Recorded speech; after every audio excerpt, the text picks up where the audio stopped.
আরে অভিষেকের বিরুদ্ধে প্রার্থী যে কেন্দ্রে, ডায়মন্ড হারবার কেন্দ্রে, ওখানে 53% মুসলমান ভোট। আপনারা আঁকড়া দেখুন, গত বিধানসভাতে 21 সালে হিন্দু ভোট 5 to 7% মমতা ব্যানার্জি পেয়েছে, বাকি ভোট বিজেপি পেয়েছে। আর 100% মুসলমান ভোট মমতা ব্যানার্জি পেয়েছে। কেন পেয়েছে?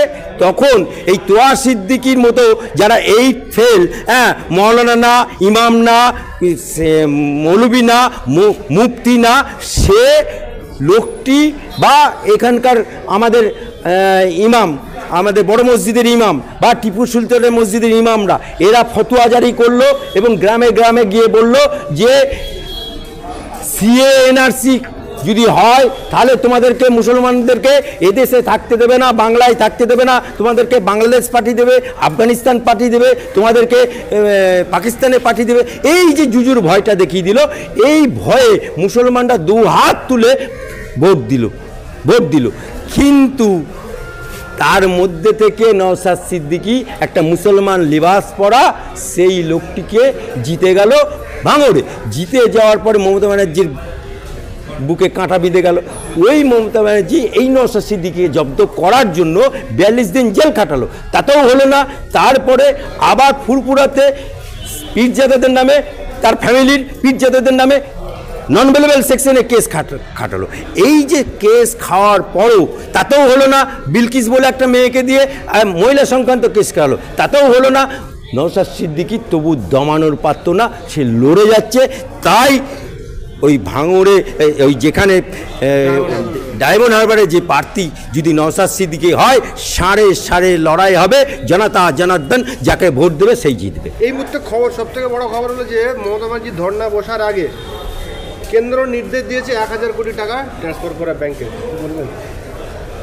আরে টাকা তো কেন্দ্র দিচ্ছে, কিন্তু টাকা তো ওনার 4 আনা 8 আনা 1 টাকার নেতারা তো লুট করছে। কারণ কেন্দ্র সরকার বারবার টাকা দিচ্ছে, কিন্তু টাকার হিসাব তো পাচ্ছে না। আর টাকা দিচ্ছে, উনি সব জায়গায় নিজের স্টিকার লাগিয়ে দিচ্ছে। আর ওনার নেতারা ভুয়ো জব কার্ড, ভুয়ো আধার কার্ড, এবং রাস্তায় আপনি দেখুন না, রাস্তা উনি নাম দিয়েছেন পথশ্রী। মালদার বৈষ্ণবনগরে আমার একটা প্রেগনেন্সি মা বোন, সে ওই 2 কিলোমিটার রাস্তা, কোনো মানে রাস্তা, সেখানে কোনো অ্যাম্বুলেন্স ঢোকে না, সেখানে কোনো টোটো ঢোকে না, কাঁধে করে তাকে হসপিটালে নিয়ে যেতে হচ্ছে। সেই মাটি মরে গেল, সেই বোনটি মারা গেল হসপিটালে। সেখানে উনি হতশ্রী, অর্থাৎ যেখানে গ্রাম সড়ক যোজনায় কোটি কোটি টাকা দিচ্ছে, সেইখানে রাস্তা হচ্ছে না। সেই টাকা কোথায় গেল? লুটে পুটে খাচ্ছে। এই জায়গাতেই আজকে হতশ্রী, আজকে মমতা ব্যানার্জি মিথ্যাশ্রীতে পরিণত হয়ে গেছে। আরে শাহজাহান অ্যারেস্ট হবে কি করে? আপনারা দেখেছেন, এই মুখ্যমন্ত্রীকে একবারে বলেছে শাহজাহানকে অ্যারেস্ট করো, বলেনি। যতদিন না মুখ্যমন্ত্রী বলবে ততদিন পুলিশ গ্রেপ্তার করবে না। আপনারা দেখুন, বকটুই অর্থাৎ বীরভূমে যে অগ্নিকাণ্ড হলো, সেই অগ্নিকাণ্ডের মূল নেতা ছিল আনোয়ারকে পুলিশ খুঁজে পাচ্ছে না। কিন্তু মমতা ব্যানার্জি ওই বকটুই গ্রামে যেদিন গেল, সেখানে বলল আনোয়ারকে গ্রেপ্তার করো, আনারুলকে গ্রেপ্তার করো। ঠিক মমতা ব্যানার্জি বকটুই থেকে কলকাতা পৌঁছলো না, আনারুল গ্রেপ্তার হয়ে গেল। ঠিক সেই রকমভাবে মমতা ব্যানার্জি যতক্ষণ না বলবে ততক্ষণ গ্রেপ্তার হবে না। কোন বলে উনি এখনো পর্যন্ত টু শব্দটা করছে না, মুখের নিকোপ্লাস্টার এঁটেছে। কিন্তু এই শাহজাহান চিফ মিনিস্টার না, এই শাহজাহান মন্ত্রী না, এই শাহজাহান কোনো হনু না। শুধুমাত্র বাদশাদের নাম শাহজাহান ছিল বলে ওর বাপ মা আদর করে শাহজাহান রেখেছে। আর এ মালটা এককালে সিপিএম করতো, সিপিএমের মাল। আর ওই টেকারে টিকিট করবে এত। যেই সিপিএম চলে গেল, তৃণমূল চলে এলো, অমনি টকাং করে তৃণমূলে লাভ দিল। লাভ দেওয়ার পরে ও দেখলো আমার নাম তো শাহজাহান, তাহলে আমি শাহজাহানের মতো 3টে প্রাসাদ গড়ে ফেললো।